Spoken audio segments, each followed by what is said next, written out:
All right, we are live, a Mastermind with Neil Schwartz. We have a great guest, good friend of the company and of our relationship with Mike Ferry, and her mom are down there in Naples, Florida. Yasmin, Saad, welcome. Very exciting. I kind of wanted to introduce you as real estate royalty, but I thought that might embarrass you. Well, my nickname is Okay, well, Yasmin there you Queen. go. So, Okay. So I'm like right on track and I didn't even know it. I mean, you got it. You got it nailed. Well, that's fantastic. Yasmin, so tell us a little bit about your business, kind of a Reader's Digest version of kind of how you got started and what you had to do in the business and et cetera. Have you always been in Naples or did you move from someplace else? So, when I was getting started in real estate, no, my prior career was in television, news, journalism. Uh-huh. And I was living and working in Omaha, Nebraska, which is where I'm born and raised. And then during school and then after college, I had a position with the ABC affiliate there, KETV News Watch 7. So I'm working in television, I'm doing my career, and I'm doing pretty well. I'm advancing and growing and moving up. And my folks had knew they were never going to stay in Nebraska. So they were already gone. They had moved to Naples, Florida. My mom had started her real estate career just before leaving Nebraska. And then when she got into Naples, she really got going. So after 2 years, she's like begging, please come here, please come work with me. I need more help. So finally I acquiesce and I say, I'm going to take control of my career, of my future, no glass ceiling. If I'm going to do this, I'm going to be in charge of, my life and my career. So I make the leap. I decide to move to Naples. But before I made the move, they actually had the buyer agent training because I was coming on as her buyer's agent. And so I started the Mike Ferry buyer agent training classes while I'm still in Nebraska, still working in television, but knowing that I was going to be moving here. It was a 6-month program. I moved here. It was in the summer of 2003. And then I do the program. I start prospecting every single day, mostly just doing just listed and just solds around her listings and, trying to get started in the business. And then I actually ended up doing the buyer training program a second time. The first time mom did pay for it. The second time I paid for it and got really good at that. But I will never forget the first time that, I'm doing all these just listed calls and somebody's like, well, I'd like to see the house. I've been told no so many times. I'm like, oh, wait a minute. Like, what does that look like? Yeah. So I that's get kind of how the career got started. And then worked my way up and then started handling the business side of the business, as well as listing and selling property in the business side of the team. And then I always say my dad's fine, but a few years ago, he was diagnosed with cancer. And literally on that day, my mom walked out the door and never came back. Wow.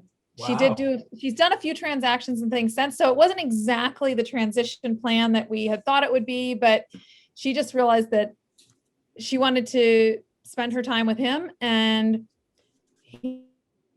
he's great now. He's very healthy. And then every time she says, remind me I'm retired. So, here we are in 18 years in the business. And I feel like it's yesterday that I just got started. Wow. So how long were you in the business until your dad and your mom kind of took off? So, it's probably 13 years. Okay. It's been about 5 years that almost 5 years she's been out, I think. Okay.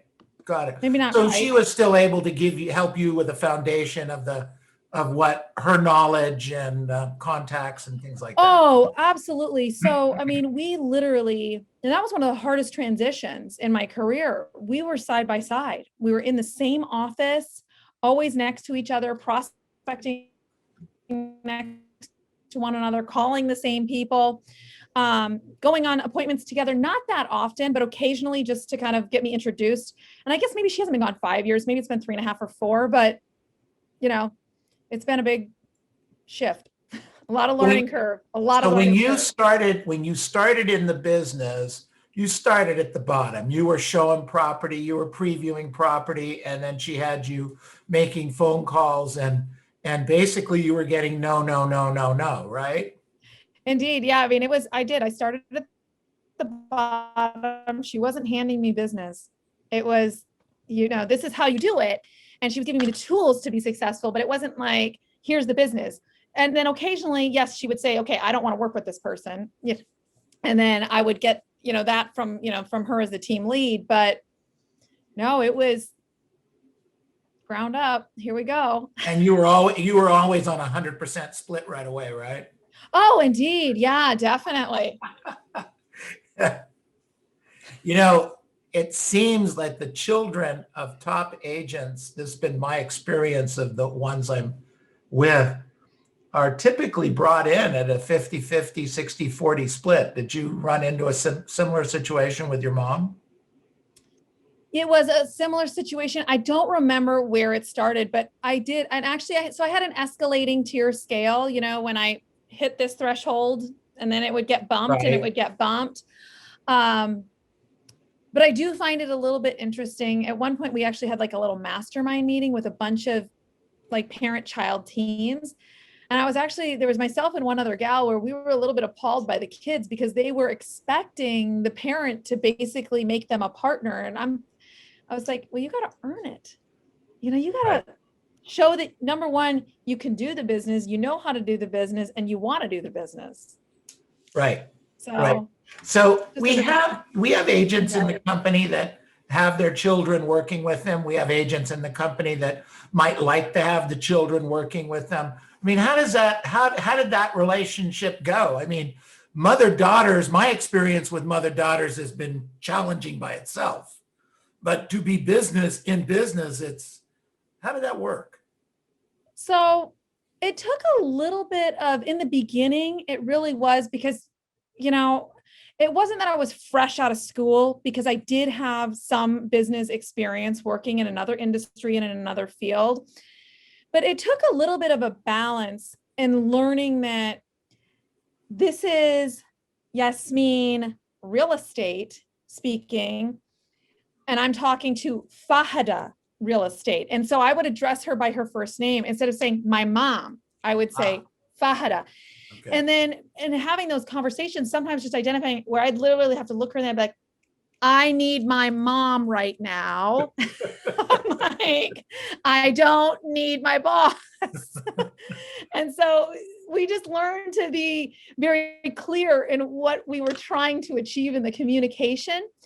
And more so than mother-daughter, I don't know if you know this, Neil, but it started out as, I came and I started working with my mom.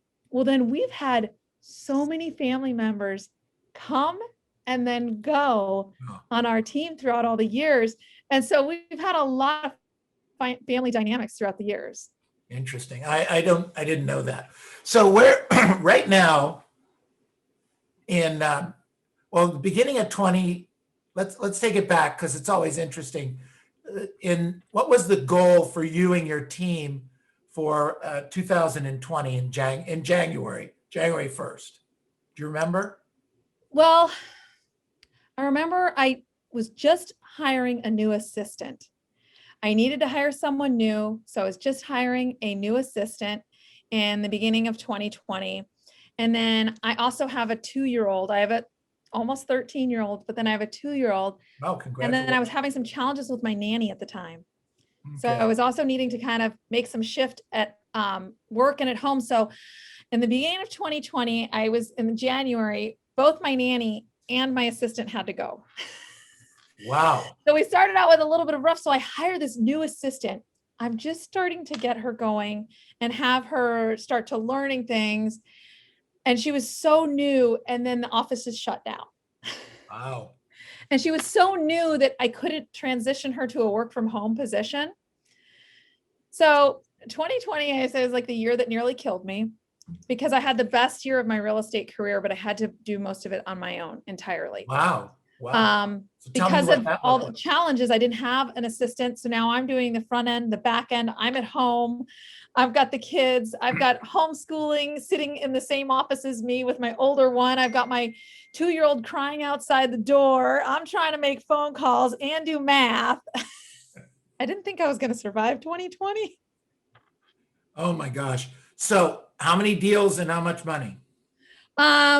So I personally was just under, I took home net just under 800. The team was at 1.3 and transactions 39. So your average sales price is higher. Yeah. Right. I'm very fortunate that we have worked for a long time and very hard. We have great past clients, great center of influence.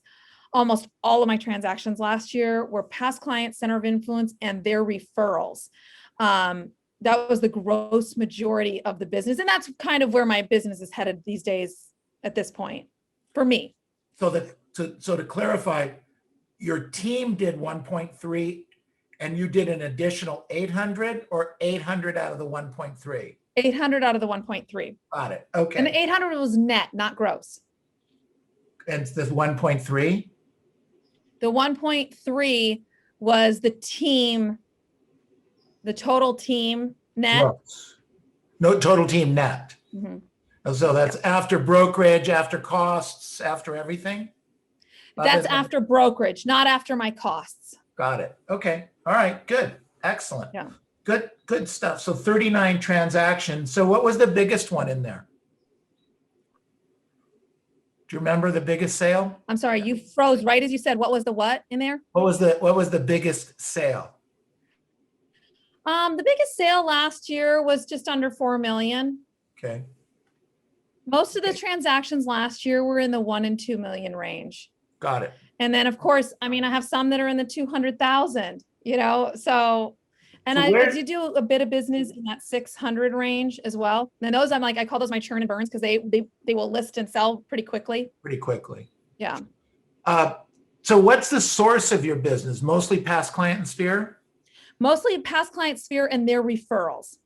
So when I'm prospecting, I spend my time talking to my past clients and my center of influence and looking for referrals from them. And I'm getting a lot of business that way. Okay. Got it. Yeah. So, all right. And most They're of the referring business, their family and friends to me. okay, a lot of listings. How does the listings versus buyer sides split out for you? Typically, well, last year, because I have a buyer agent. I hired a buyer agent. So she started at the very end of last year. So she didn't have any transactions last year because she started at the end of the year. But normally for me, it's going to be a 60-40 split. And now I'm shifting and I'd like to really have that go down to maybe 80-20. I still do have buyers that I personally have to handle. And some of them, you know, I don't mind, you know, if it's 3, 4, 5, 7 million, I'm okay with it. Exactly. So do you still practice scripts? Do you still prospect? How does that work for you? Yep. So I still role play. I still do role play and practice, and I'm practicing a lot of the different scripts with the center of influence, the COI. I also do have my certified divorce real estate designation. So practicing talking to the attorneys and those conversations and building that business. And then I do also have a really great mastermind group that I'm talking to on a daily basis. We have a call once a week, but every single day we are running ideas by each other, learning how to run the business and grow in that way. And then I have another group that I talk to every single morning before 6 a.m. 6 a.m. Florida time.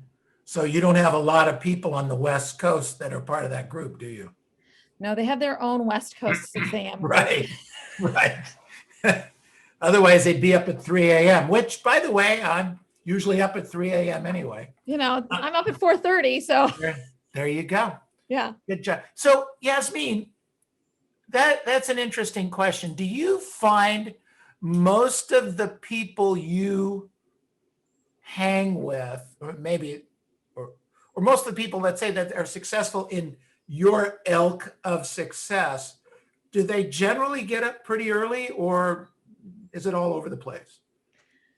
Almost everybody that I am in circles with, they are early risers. And it's so interesting that you asked this. I was having a conversation with a dear friend of mine, great Mike Ferry agent. I'm sure many people on this call will know her, Lisa Ray Berenstein now. Of course. But just last night, we were talking, and I also had this conversation with Mike. I surround myself with these people that we all function in a very similar way. Right. We're getting up early, we have the goals, we're exercising, we're watching our dieting, we're working hard, we're growing these businesses.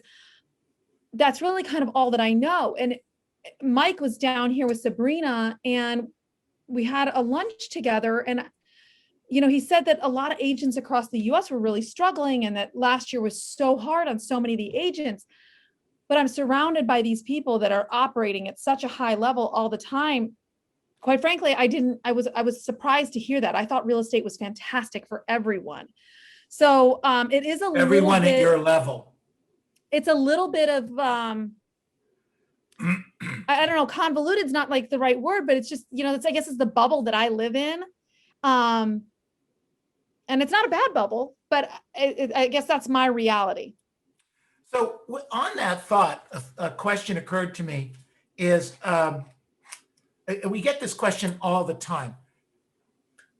How would a newer agent, or even a midline agent that's working in mid-level, been around for a while, but kind of frustrated trying to break out of where they're at, how could they get to be part of the mastermind groups or thinking groups that you're talking about? That, I'm sure that groups that you're involved with, for the most part, are fairly closed.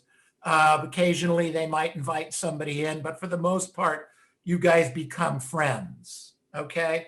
And how would somebody go about starting one? How would somebody go about joining one or setting something up? And in just a moment or two, any thoughts on that? Actually, really, I think it's easier than you think. And if you read Think and Grow Rich, and what I love about that book is you don't have to read it page 1 to page 100. You can literally go chapter by chapter and say, okay, I want to read about this portion, but there's a really good portion in there about mastermind.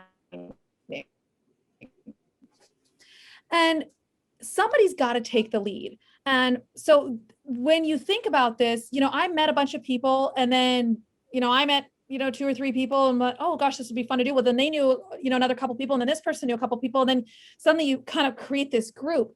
But the key is you need about 8 to 10 people. You want enough minds that you're going to get variety, and you're going to get some differences of opinion, but you don't want it so big that people can hide and not participate.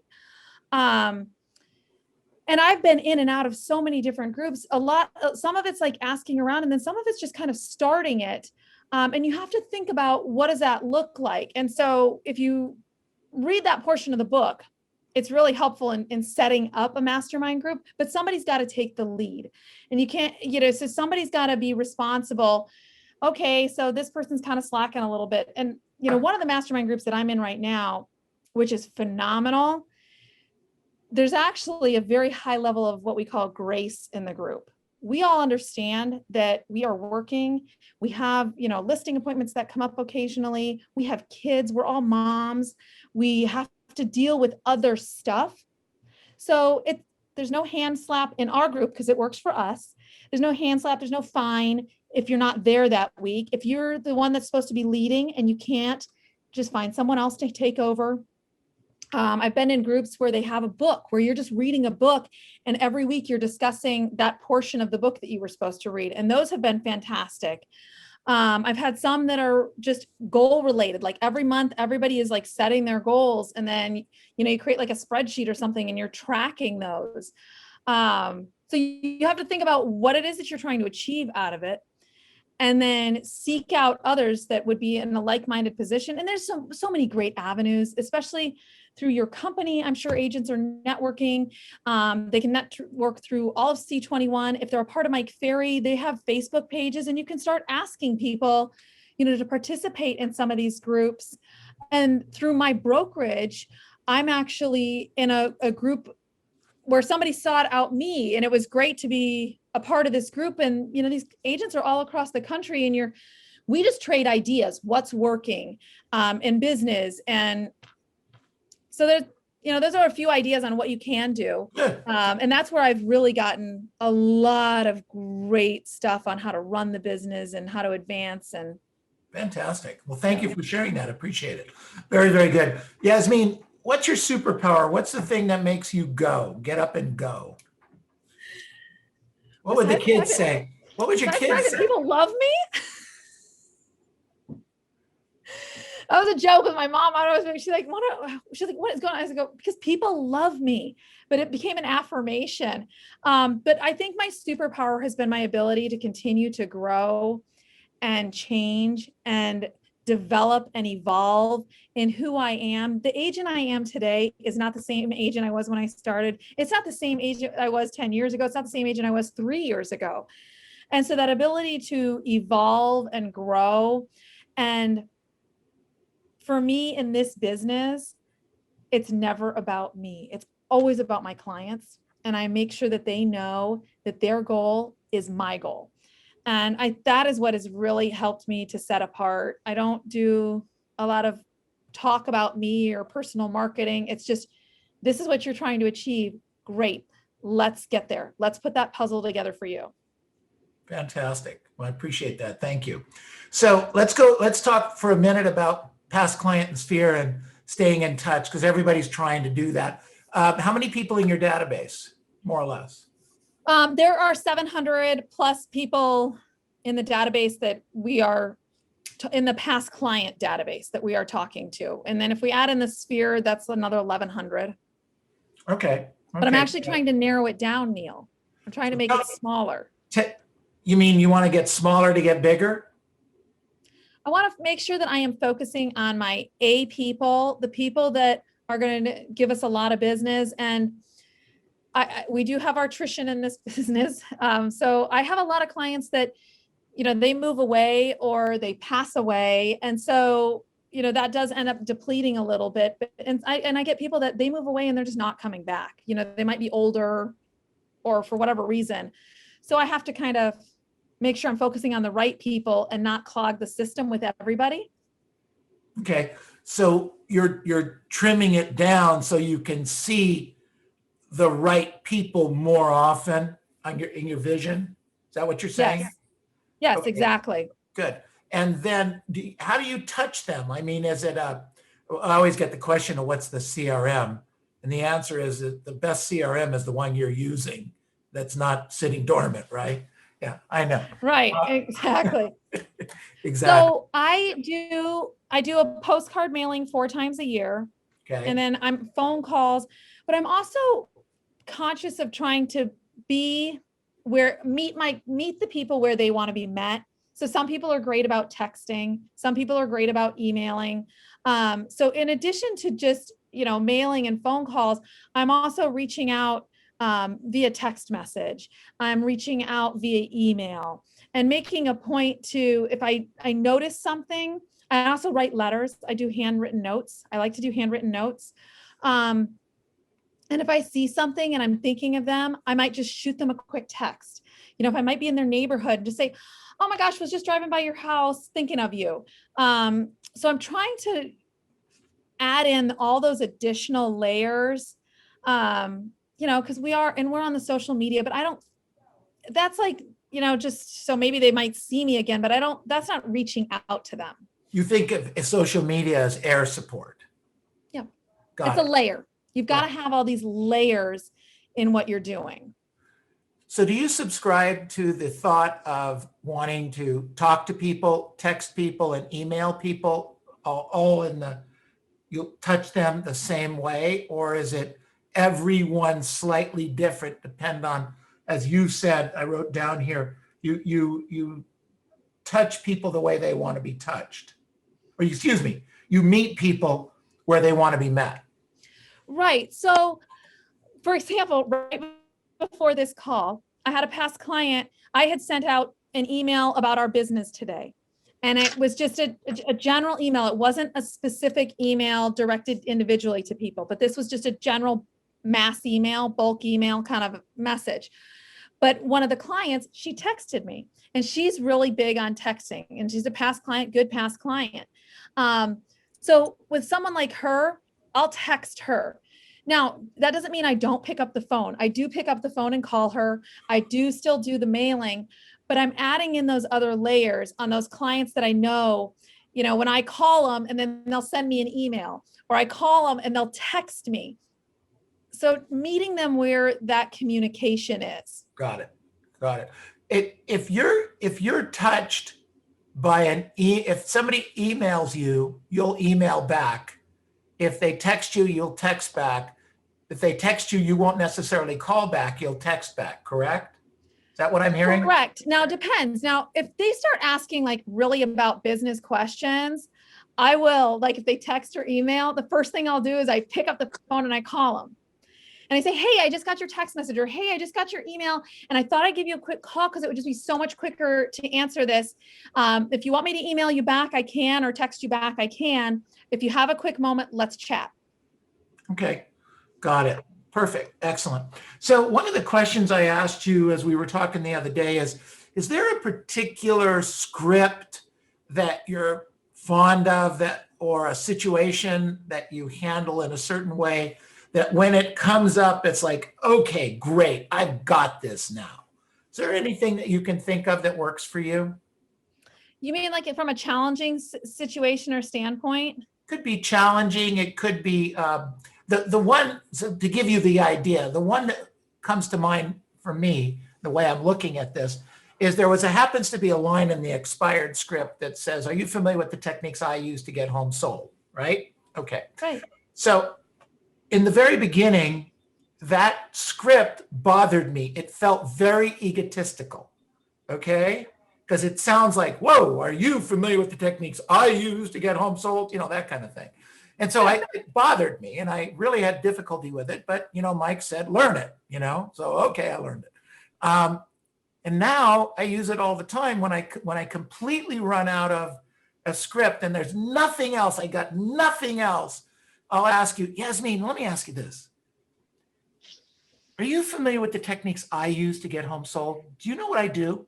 And of course, you're going to say what? No, I don't even know you. And that's exactly why we should get together and meet. So what's better for you, 3 or 4 o'clock? So is there anything like that comes to mind for you that pops? Or you're just one of my old go-tos I used to have, and I had it hanging up, back before we had all these computers, Neil, and back before we had like all these like things. I had my cardboard 3-fold like presentation with all my scripts right behind my phone. And one of the things on there were these like the 7 like best objection handlers on there. And one of my favorite go-tos that I've always loved to use on there, when you're just trying to close for that appointment. And, I just would not be doing my job if I didn't ask you one more time for the appointment, because otherwise I would be just like every other agent out there. So, Neil, could we go ahead and meet this afternoon at 2 o'clock? Well, yeah, I guess we could. I don't know why I've always loved that little line, but it was just so simple. You're very sincere, and it helps when you me do to it. get past that no. Right. No, you're very sincere. So it's easy to say yes to that. Yeah, good job. And the other one that I do also love is if I'm, Neil, I am in the neighborhood all the time anyway. And I'm scheduled to be there this afternoon. I don't mind. I can just simply pop by, take a look at your home. And if what I say makes sense and you feel comfortable and confident, we can go ahead and have a full conversation, or that's okay. But at least I'll have seen your home for my buyers. Okay. Absolutely. Good job. Thank you. You don't mind if we take that off the script, right? I'd like to use Never. it. Okay, good. All right. So you open to a few questions from the team? Sure, go for All it. right, good. I'll share whatever I got. All right. Well, we appreciate it a lot. Okay. Questions for Yasmin. Questions for Yasmin. Anyone else? Anyone out there? Robert. So a question came in the chat box, Yasmin, is we get this all the time, is for newer licensee agents or agents that have been kind of stuck in a rut for the last year or so with COVID, what would you recommend to them to get their business off the ground?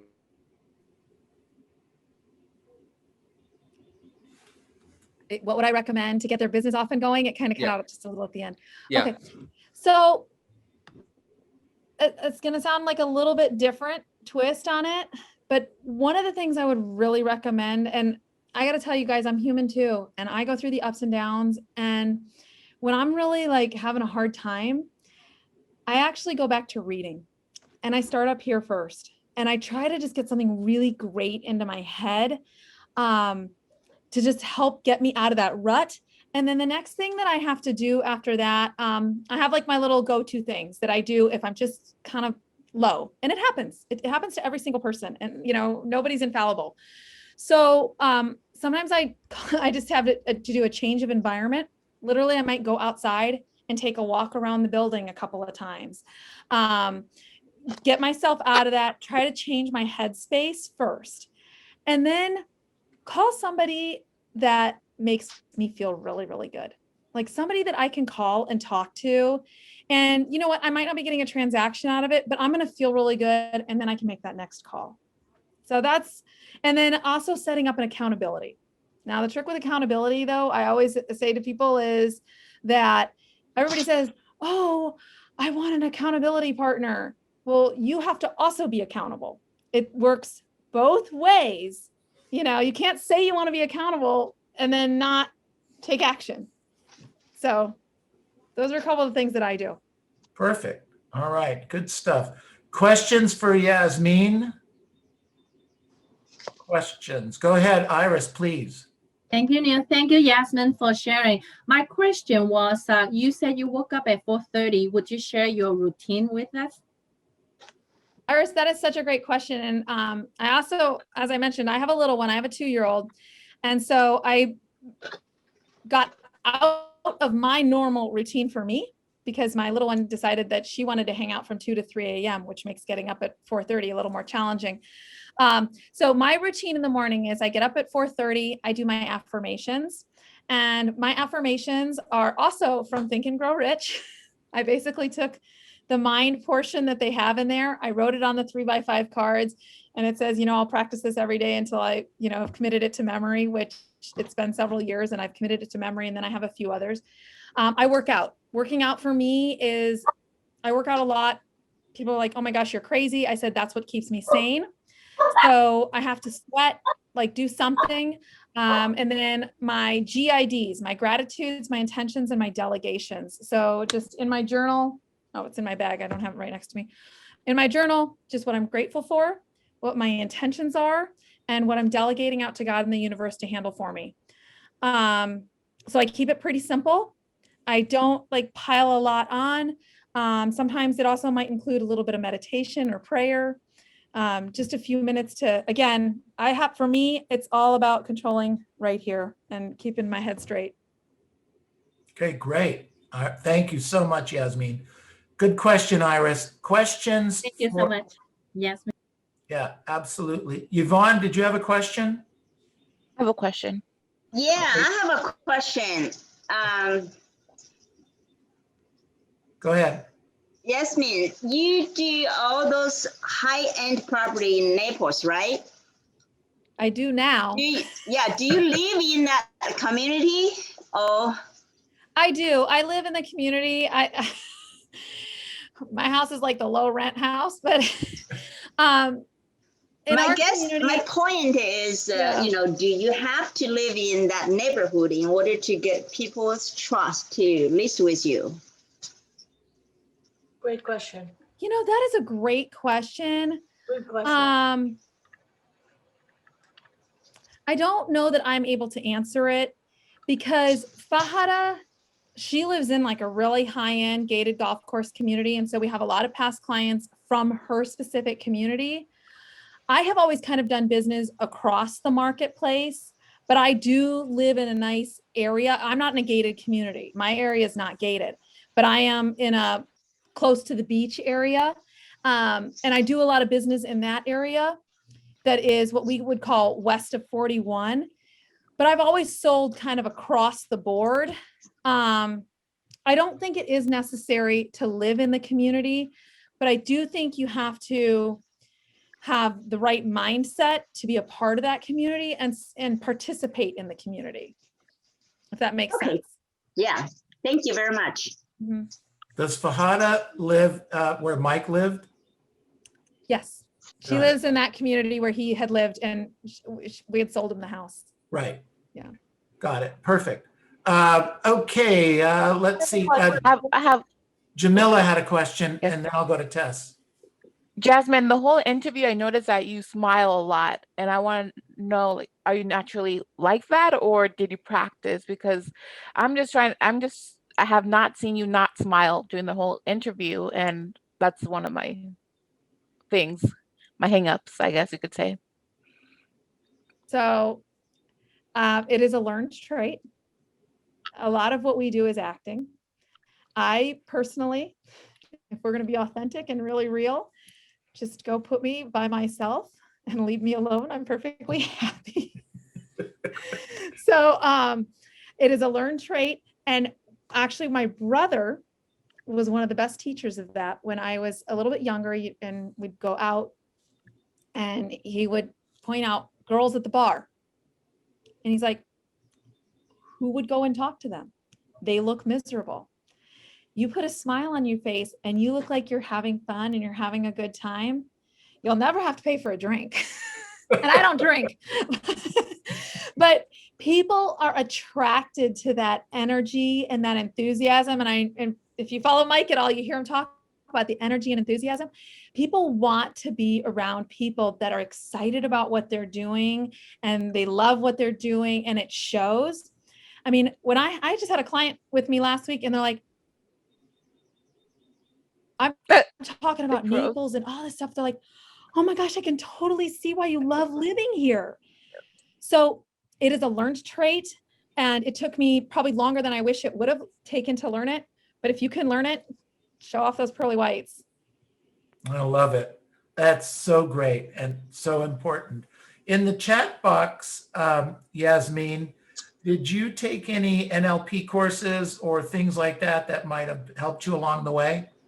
I've taken quite a bit of NLP, and probably the best thing that has impacted not only my real estate career, but my life is I was a swimmer.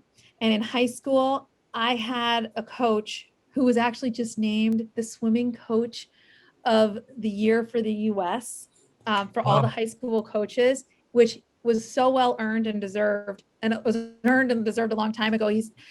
But he taught us cybernetic training, psycho-cybernetics, which is the art of visualization, not the art, but it's visualizing. And he would have us every Wednesdays, we called them Cyber Wednesdays, and we would visualize our goals. And I was putting my goal on a 3x5 card and putting it up on my mirror in high school for what I wanted to achieve in my swimming career. And that does translate into life and into real estate. And so you're getting ready for that listing appointment, or you're getting ready to meet with that buyer, or you're getting ready to prospect. And it's just those few quick snap thoughts that go through your mind about how this is going to be successful and what you're going to achieve that can truly transform not only those moments, but then those days, which turned into the weeks, the months, the years, and then your career. And yes, I did several times. I did training with NLP, and I still work on that. And I'm always reading, and I love to learn about the psychology of people, why they think the way they think, and then use that. I had a great book that I also read. It was my husband actually had to read it for his MBA. He had his And it has to do, it's called the culture map. I highly recommend everybody read the culture map. You're all in California. It should be required reading, Neil, when somebody comes into your office. It teaches you about where people are from in the world and how they communicate. My family's Middle Eastern. If you say you're going to show up at noon, if you show up at 2 p.m., you're probably early. Like, just like, time is very fluid. But if you're German, you better be there at 11:40, kind of a thing. And really, it was fantastic. So I am very much so into those kinds of things. Very good. Cool. Psycho-cybernetics, Maxwell Maltz, right? Yep. Yeah. Okay. Yeah. He wrote the book. He wrote the book on it. Yeah, absolutely. Good stuff. Okay. I actually didn't know who he was until probably 12 years ago or 15 years ago when Mike told me who he was, but I had already been doing it from my training. Did you ever get a chance to read that book? I have read it. Yes. Actually, I was exposed to it. I was exposed to two things early on in my career. Mike Ferry, almost from day one. And within 6 months, I was exposed to Maxwell Maltz. And it, we don't talk about it, but it's the things that you get. And then Anthony Robbins, I didn't need anything else. Mike Ferry, Anthony Robbins, and Maxwell Maltz. And here we go. Pretty cool. Yeah. Yeah, very good. Okay, we have. Can I ask a question? Oh, it's okay. Oh, sorry, Tess. Hi, this is Tiffany. I think Tess had a question too. I don't know who's talking now. I'm sorry. Sorry, Hi. Take over. Well, thank you, Yasmin, for everything that you've done so far today. It's been really a great experience for me. My question for you is, when you jump from your good job to doing real estate, was it hard for you to let go of that salary pay and just go to commission only like that? I was making $24,000 a year. And my goal for my first year in real estate was to triple my salary that I made in television. Television does not pay well. So my first year in real estate, I made $66,000. Oh, wow. Excellent. Thank you. So it wasn't so hard for you then. Second question real fast. I knew at least if I was going to fail, it was on me. But if I was going to succeed, it was on me. And so I was betting on me. Very good. Thank you. Second question is, I notice a lot of people ask what time people wake up in the morning, but one question I always question is, what time do you go to bed at night, or your peers, who all those group of people that you hang out with that wakes up at 4 or 4:30 in the morning? What time do you guys usually go to bed at night? I would say most of us go to bed between 8:30 and 10 at the latest. Excellent. Thank you so much. Yeah. And the key, that's actually, one thing that people always ask about is about the morning, but I'll tell you, the key to being successful is your night routine. It's your routine that you do the night before.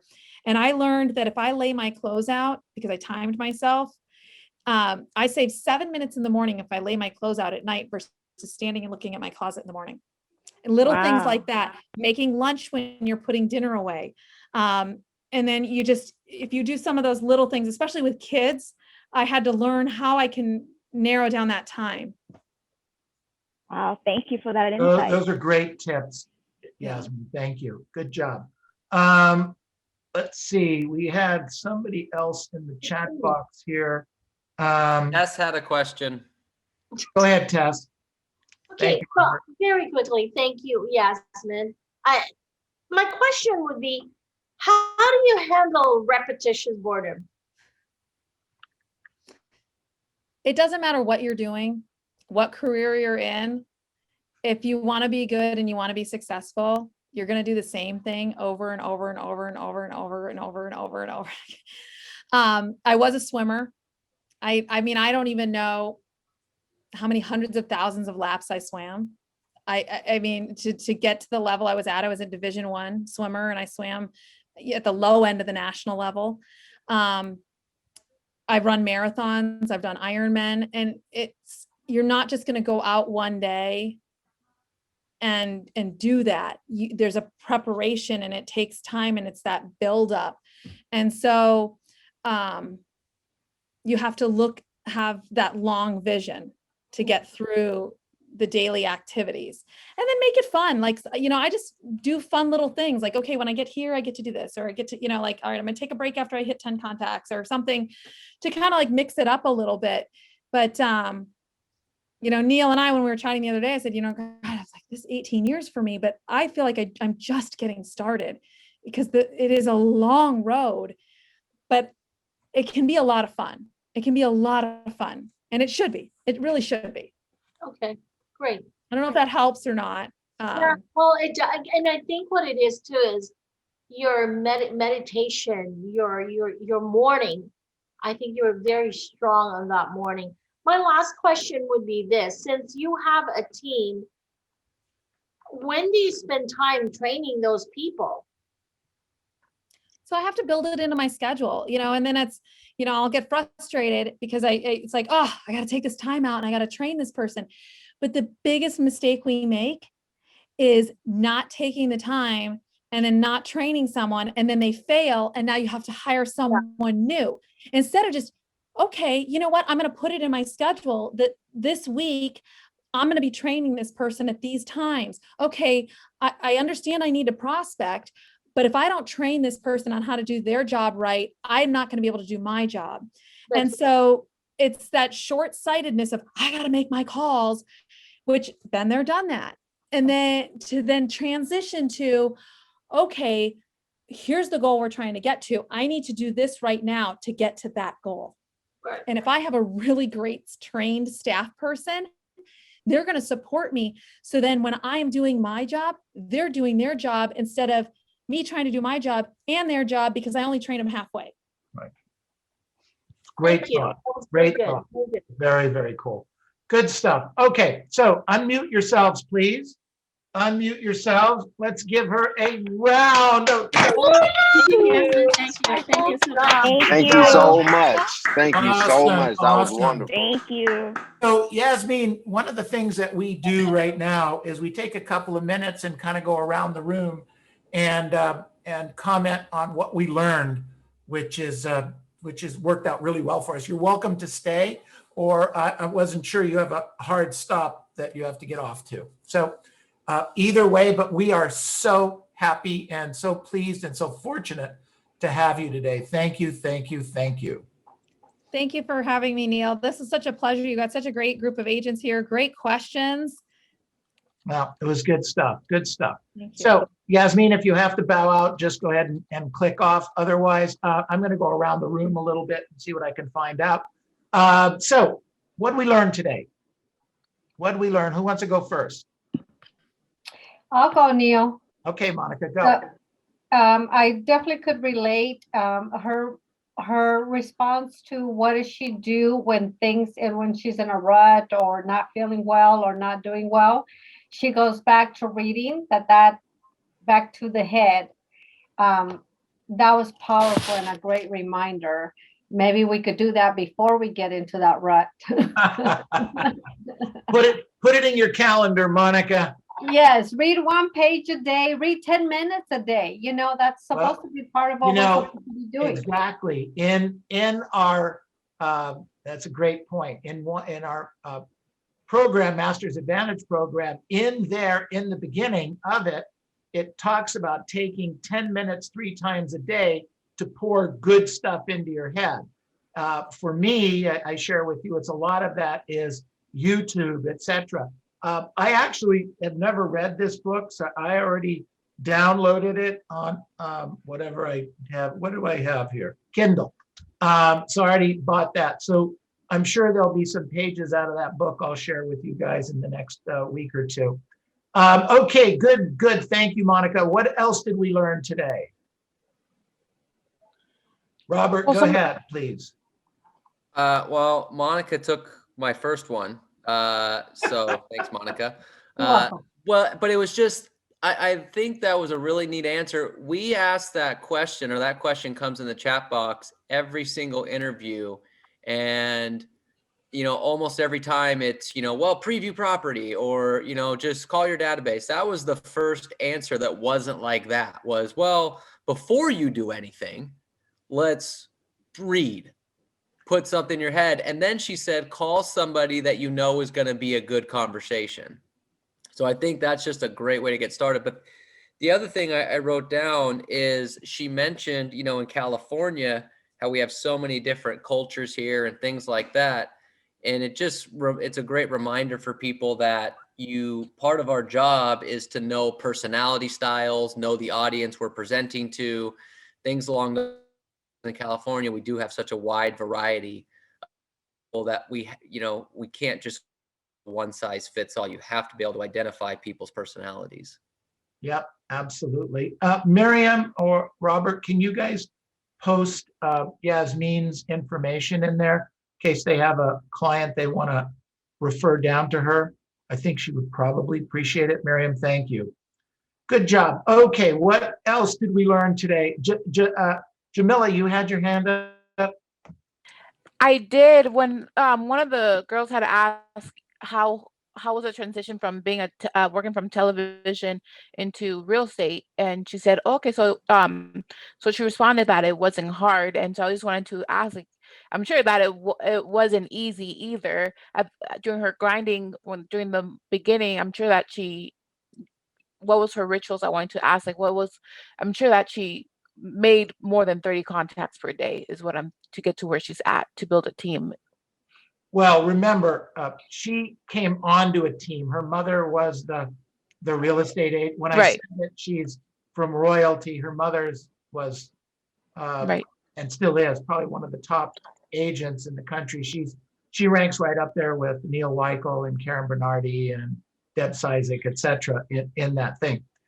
To sustain it, as I'm sure that it still requires constant keep up. 100%. She didn't get handed anything. Her mom had her on the phones, phone calling and learning the scripts and learning the dialogues. All the stuff we have you guys doing here is all the things that Yasmin did in the beginning of her career. Did she have a couple of doors open for her? Probably. Yeah, maybe. Her mom's a taskmaster, you know? It's like Mike Ferry was a taskmaster for Tom and Matt. They didn't get it. There was no free lunch in that house. Okay. Right, Tess? He was brutal. That's right. Still is. Okay. All right. Other things we learned today. Can I say something? Of course. If you notice her personality, she's very like calm, like she's not as I mean, I don't know how to say this, but she's pretty aggressive, but not in a way, although she does have that production. However, you can tell that she really works so hard to get her mindset or her morning really, like from waking up in the morning, doing the meditation. I know it's crazy with having the kids and with the classes for the other son, but it's amazing how she can tackle that. Totally. Look, there's a couple of things to me, I think, in life that are amazing. One of them is being a working mom and trying to take care of kids. I think you guys are phenomenal. Okay. The second thing is, I can't imagine learning another language well enough to be able to take the real estate test and pass it. And I have so much respect for people that come to America with a second language and learn it and learn to pass the real estate. I just think it's absolutely amazing. I don't think those are two things I can do, and I really have a lot of respect for that. Well, that's just me. Anyway, what else did we learn today from Yasmin? Neil, what did she say about was it JID or gratitude intentions? What was the third letter? Because in the morning she does her gratitude intention, and then there's one more. Delegate, D, her GID, delegate. Affirmations. I think Yeah. I think it was the delegate where she puts it out in the universe, sets out what, something like that. That was the third letter. Okay, gratitude, intentions, and delegate. Yeah. What she puts out there. Affirmations is one of the things that she does, but it wasn't the GID part of it. Right. Yeah. Yeah. Okay, thank you. Perfect. Good. Other things we learned today. Repetitious boredom. Repetitious boredom. Repetitious boredom. She Okay. had such a strong mindset that even her first year, she said she'd make, all she wanted to do was 66,000, and she did that. Yeah. Yeah. She wanted to make 3 times the money that she was earning as a television person. It is interesting that radio and TV, for most people, not the stars, not the 20-minute, 60-minute stars, etc. Not the anchors, but for most people in television, it does, and radio, it does not pay well at all. Most of you make more money. I don't know if you know that or not, but that's a true story. And the money that can be made in this business is obscene if you put your mind to it. It really is amazing. All right, what else did we learn today? It's also, she did it, she learned stuff. It's not that it was natural, we learn it, like scripts and everything else. That's right. That's a good point. Thanks, Andy. All right, what else did we learn today? What else? I think besides we learn about the scripts, the presentation, the business side, the other side of her, she knows the tricks. She knows how to learn and use the tricks to condition herself. Like, for example, read and meditate, prayer, control the mind, visualize, and learn about the psychology and culture and the night routine. So this is all a preparation. It's a process, and learn to have the long vision. So to get to the goal, to achieve the goal. Absolutely. You bet. Good stuff. All right. Robert, what do we have next today? So we got open mic. We got Bisman, Melinda 1:30, Rosalind, Eric 2:30. And then at 3:30, we're watching Sylvia Morris, Mike Ferry agent, do a listing presentation, and then we'll discuss it after. All right. Very good stuff. All right. Well, good stuff, everyone. We'll rock and roll, and we'll do this again tomorrow. This is all about consistency. The test, this is all could be classified as repetitious boredom. Yes. But we try to package it in such a way that it comes out differently for everyone. So I think, Janelle, is this. Fighting repetitious boredom is, we gotta make it in such a way that it's fun.